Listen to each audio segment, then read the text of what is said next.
Sky Movies Screen 2.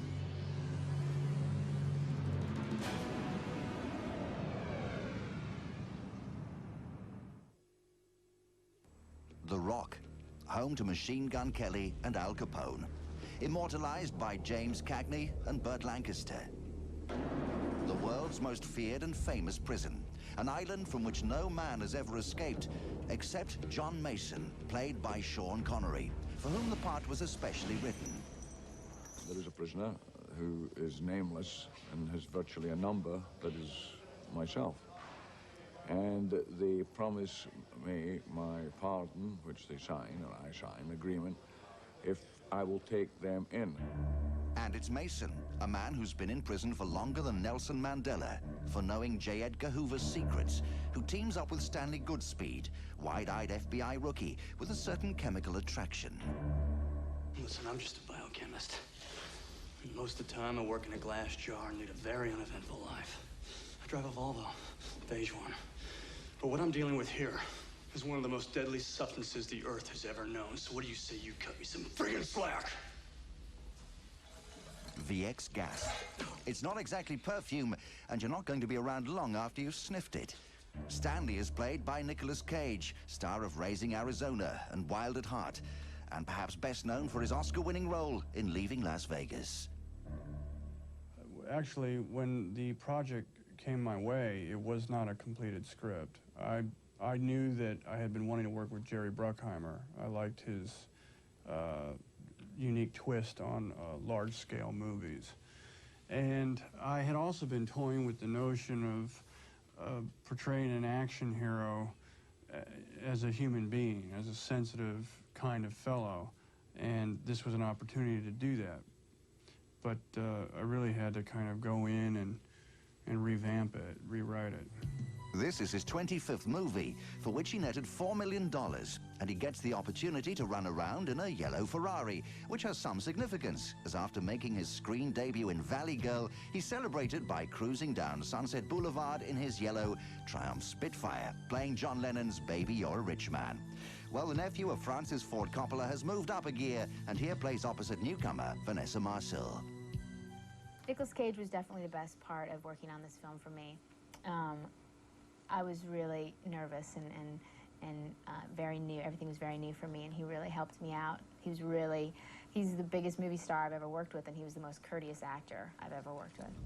The Rock co-stars Ed Harris of Apollo 13 as the mutineering general with his missiles trained on San Francisco. It's made by the producers of Top Gun and Crimson Tide and directed by Michael Bay of Bad Boys. I went to visit The Rock. I had a personal tour. It's been left there to rot, and they haven't done, the national parks have not done a thing to fix it up, which is great. I mean, it's like real history, and it's something you couldn't replicate on a stage. So I told the studio, well, you know that 1 week we were going to shoot on Alcatraz? Why don't we push it about 7 or 8 weeks? So we did. We loaded in a ton of equipment. We were the largest movie to ever come in there in terms of loading equipment and amount of time we shot there. We actually ate lobster in the place where they made license plates. You know, it's right in the cell block area. And we'll return after the movie for further comment from the cast and crew.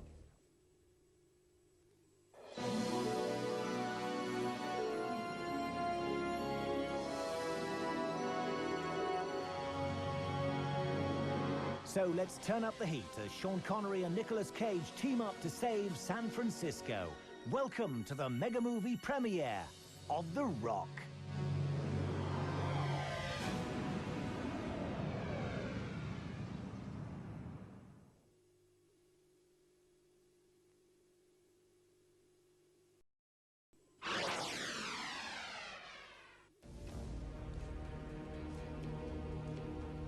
I storyboard about half in terms of an action sequence. I'll storyboard the whole thing, but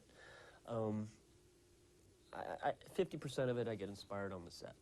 So I like to leave that open for, you know, when I shoot, trying to come up with new things. And, you know, when you work with the characters and the actors, it's just what would be good for the character, what can we make this scene, what can we do to make the scene better. I read about a story in San Francisco. When I was coming up with the car chase, I read about a story about tourists were basically thrown from a cable car. And I'm like, wow, we should do something with a cable car. Let's blow it up. I told the studio, and they kind of flipped, you know, but that's kind of the deal. You kind of wheel them in, say, you've never seen this in a movie before. We tried to figure out a way to blow the cable car. I mean, I worked with an artist in special effects, and we tried to figure out a way we could blow this cable car without blowing all the windows out of every house in San Francisco. They hate when that happens. And we ended up blowing the cable car with nitrogen canisters inside the cable car. Sean did a lot of the scenes, and I mean, I even got him underwater, holding his breath with a 60-foot fireball coming over him. And he's like, "You sure this is not going to burn my hair off?" There were some scary moments. You know, there was one place where Sean and I were in a pool, and there were like 5 burners that had flame in them and gas, and you know, we were under the water, and if we'd come up when the flames went off, we would have been fried, and it got a little nerve-wracking. Nick's a little studied, and he's like, "Okay, you sure it's not going to burn my hair off, too?" All right? And so then, you know, Nick was a little easier to get under the water to hold his breath. But no, he wanted to throw his body around because, you know, he's been working out a lot. I know they really respected each other as actors. You know, I think Nick was a little unsure at first with Sean, but they got along great, and there's something about their chemistry. I mean, it was kind of the thing that I had with Bad Boys with Martin and Will. There's something really unique about these two guys, and that's why people are saying, like, "Whoa, there could be a sequel." Sean's got a good sense of humor, and I knew what we were going to do if we did get Sean in terms of changing the character, and he made it much more international, and I think he brings the perfect, I mean, this is one of the great action stars of our time, and he hasn't been in an action movie in a long time, and I think there's something very hip. You know, there's a big resurgence of Bond, and, you know, this guy comes back with a vengeance, and Nick Cage is just the everyday, ordinary guy on the mission from hell. And what I like about him as a character, he's got this quirky side to him. He's a guy who collects old Beatle LPs, all right? He doesn't swear. He's not your typical heroic stud. And how did he feel about throwing the Ferrari around? He's got a Ferrari, but I shouldn't say that. B marker. Ready? And action!